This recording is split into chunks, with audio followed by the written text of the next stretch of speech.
The Lady of Shalott by Alfred Lord Tennyson. Part 1. On either side the river lie long fields of barley and of rye that cloth the well and meet the sky, and through the field the road runs by to many towered Camelot, and up and down the people go, gazing where the lilies blow, round an island there below, the island of Shalott.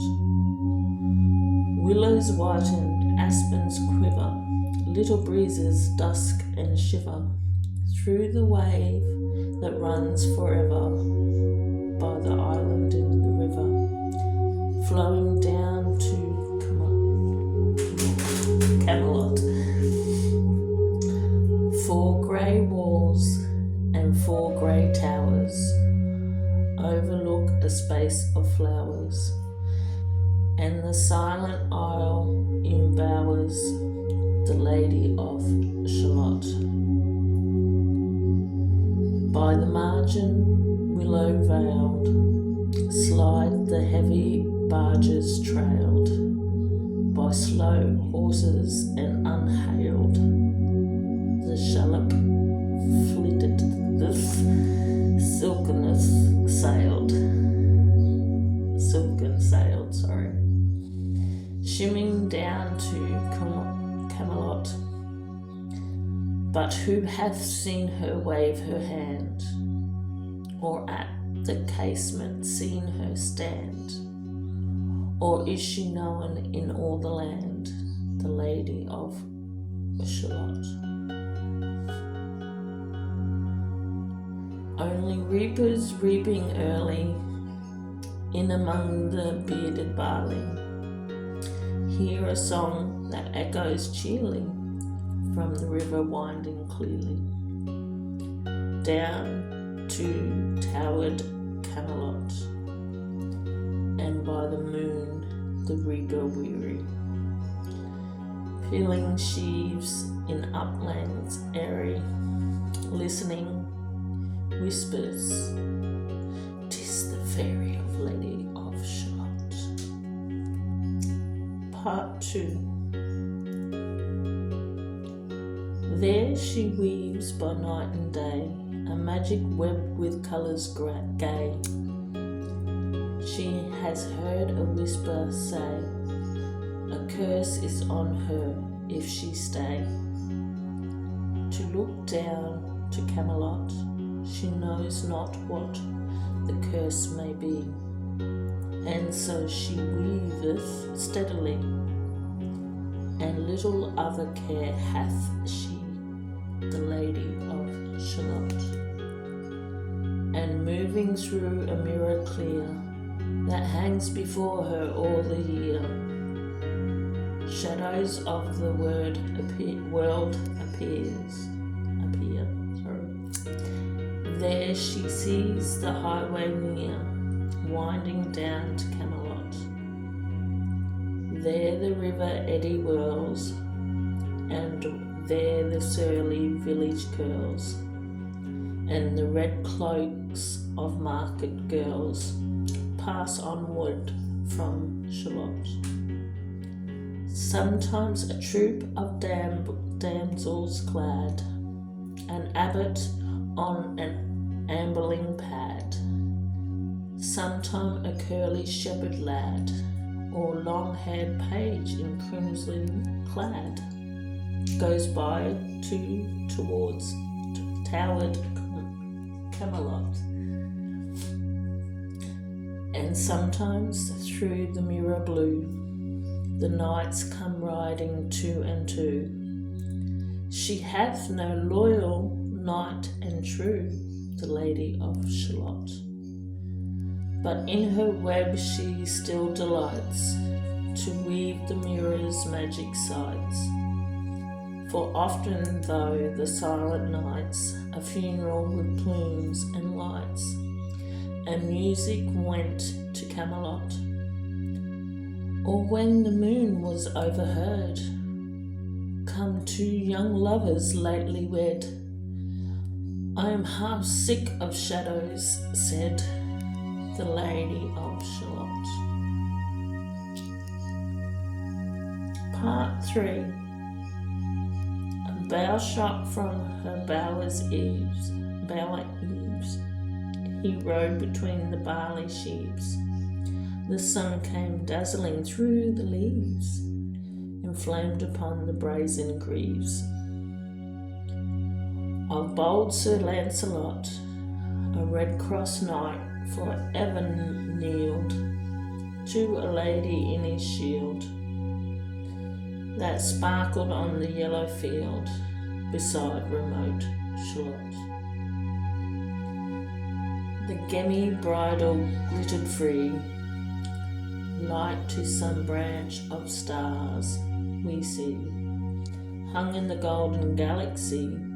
The bridal bells rang merrily as he rode down to Camelot, and from his blazoned baldric slung a mighty silver bogle hung, and as he rode his armour rung beside remote Shalott. All in the blue unclouded weather, thick jewels shone and saddle leather.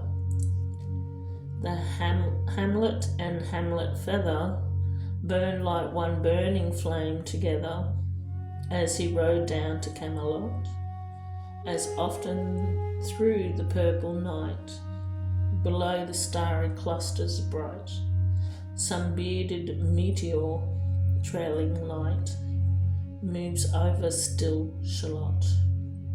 His broad clear brow in sunlight glowed. On burnished hooves his war-horse trode. From underneath his helmet flowed his coal-black curls as on he rode. As he rode down to Camelot, from the bank and from the river, he flashed into the crystal mirror. Tira-lira by the river, sang Sir Lancelot.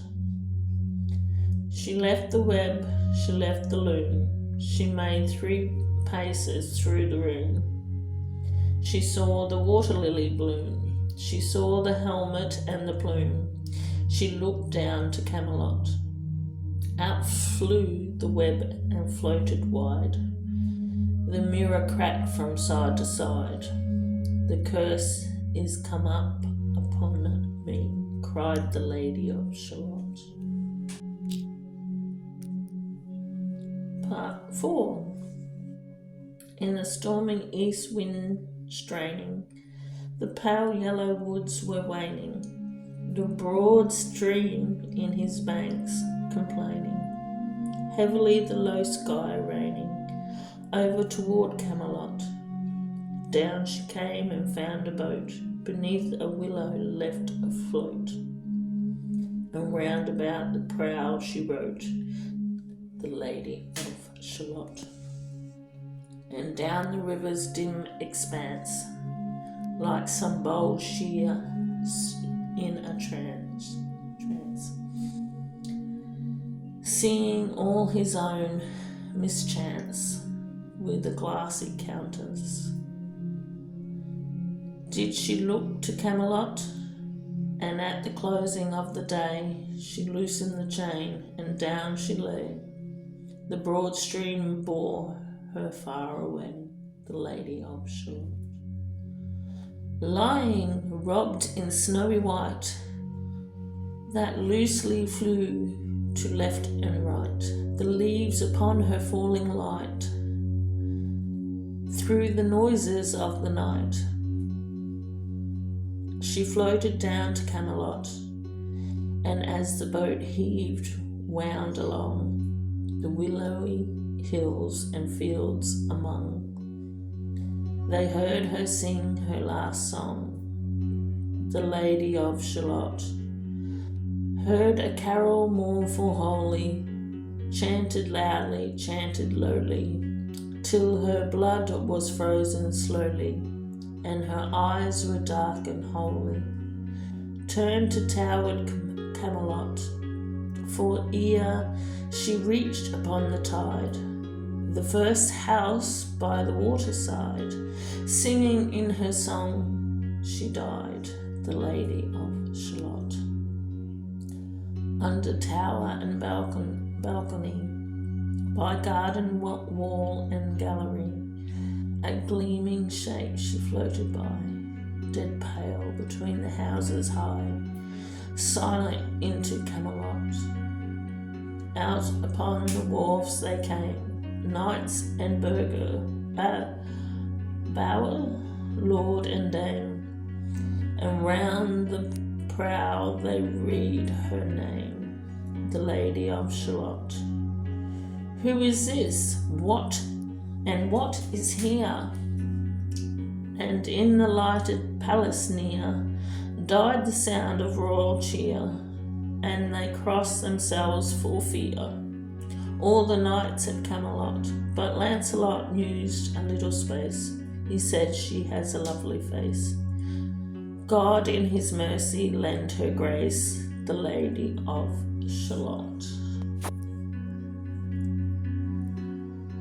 Hope I didn't murder that too badly, and I hope everyone enjoyed it. Alright. It's a sad poem, and I loved it from when I was a young girl, and I still make a mess of it. Alright, bye-bye.